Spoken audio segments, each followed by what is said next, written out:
Wala nang maraming paligoy-ligoy pa, diretso sa punto na. Maiksi lang ang komentaryo, pero diretso sa punto. Maraming kuro-kuro, may tiwali, may totoo. Dito, sa puntong diretso tayo. Punto, diretso. O mga kabunyog mga kawan, pag-usapan din natin itong sila Jason Sa, saka itong si Jeffrey Celes. Itong dalawang kalbo na ito na DDS. Ha? Kinasuhan ng NBI, cyber libel. Oh, bakit kinasuhan ng NBI?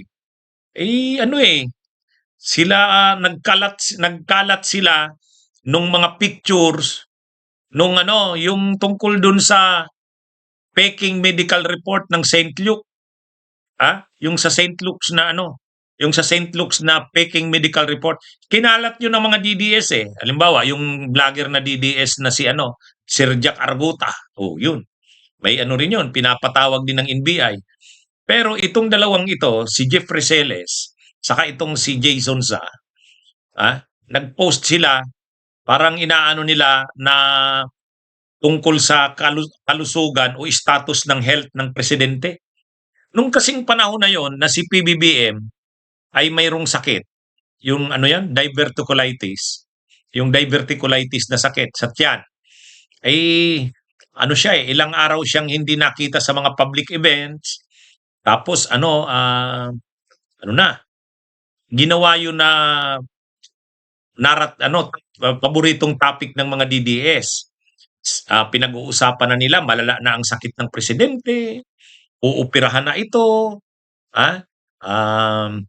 at mayroong linabas nga na yung medical report ng St. Luke's, severe, ibig sabihin malala, kailangan ng operation. Yun yung nakalagay dun sa medical report na yun. Kinalat yun, kinalat. Kasama sa mga nagkalat itong sila Jeffrey Celes at si Jason Sa. Siyempre sa part ng NBI, iniimbestigahan nila yon kasi noong panahon na yan, nagkakalat ka ng mga intriga tungkol sa kalusugan ng presidente, magkikreate yan ng political instability. Imaginin mo naman, kinakalat mo, malala na ang sakit ng presidente. Magkikreate yan ng kaguluhan sa politika. Sa katunayan, habang kinakalat yung fake na yun na St. Luke's medical report, at kinakalat yung usapin na malala na ang sakit ng presidente o operahan na ito, nagkakalat naman yung iba tulad ni Attorney Trixie Cruz Angeles, saka ni dating COMELEC Commissioner Bing Guanzon. Ang kinakalat naman nila, ooperahan ang Pangulo, general anesthesia yan. So temporarily incapacitated yan. Papalit ang vice presidente. May mga sinasite na silang mga constitutional provisions na dahil ooperahan ng presidente, major operation ito, tuturukan ito ng general anesthesia, so temporarily incapacitated siya. Ang nakalagay sa constitution, temporary incapacity, magti-take over ting president ang vice presidente. So may mga ganun na. Excited na sila. Kahit si Harry Roque, excited na rin. Nagbablog niya, inamin niya, sabi niya, excited na ako. Malala na talaga pala ang sakit ng presidente. Tapos kung ano-ano na. Ngayon, dito sila Jason Sa, saka itong si Jeffrey Celes, Eric Celes, nung panahon na niyan, kasagsagan mainit yung issue na yan, ayon sa NBI, nagkalat sila ng mga intriga. Kunwari, dinadaan sa ano ba talaga ang status ng kalusugan ng presidente? Pero kahit dinadaan mo sa ganun ng mga patanong, ang obvious na ginagawa mo, nagkakalat ka ng intriga. Kaya sabi ng NBI, cyber libel yan. Cyber libel. Kaya kinasuhan itong dalawang ito. Anyway, naman talaga ito eh. Matindi naman talaga itong sila Jason, itong sila Eric Celes. Siyempre, sasabihin na naman niya nila Jeffrey Celes, harassment, panggigipit, violation ng kanilang human rights. Ayun yung problema dyan. Kasi siyempre, totoo naman, may freedom ka na mag-post kung ano.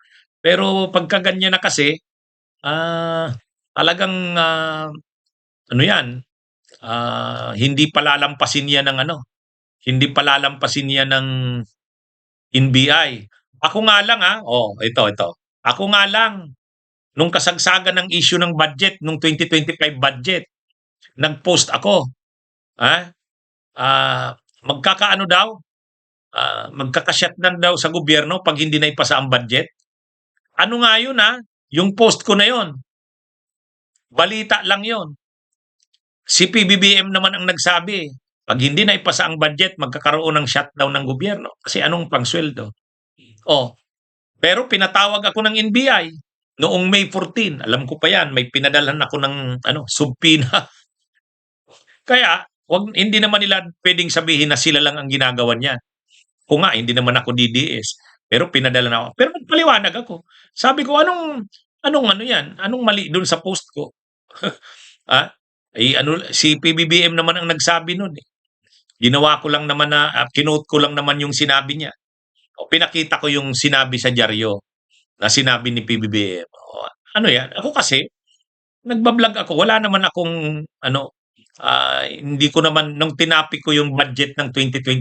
Kasi, ang issue ko kasi noon, dapat pag-isipan, ibalik ng presidente yung proposed budget. Kasi grabe talaga, ang namomonitor natin, grabe yung insertions. Kailangan busisiin pa talaga yon. Ibalik sa Kongreso.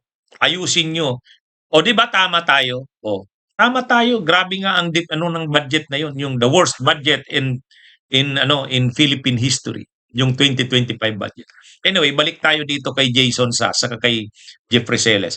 Syempre sasabihin nila panggigipit na naman. Syempre sasabihin nila harassment na naman. Violation ng kanilang human rights. Ay ganyan talaga eh. Syempre yung mga post nilang ganon. Nung panahon na pinopost nila yan, nagki-create na talaga yun ng ng duda. Ano ba talaga ang status ng kalusugan ng presidente? Nagki-create nga yun ng political instability. Anyway, abangan na lang natin anong mangyayari. Bunyog, bunyog, halikan na kasama ka. Bunyog, kapag buklod ay may pag-asa. Luzon, Visayas, Mindanao, isa ang pananaw. Sa bagong Pilipinas ang bunyog isisigaw. Bunyog.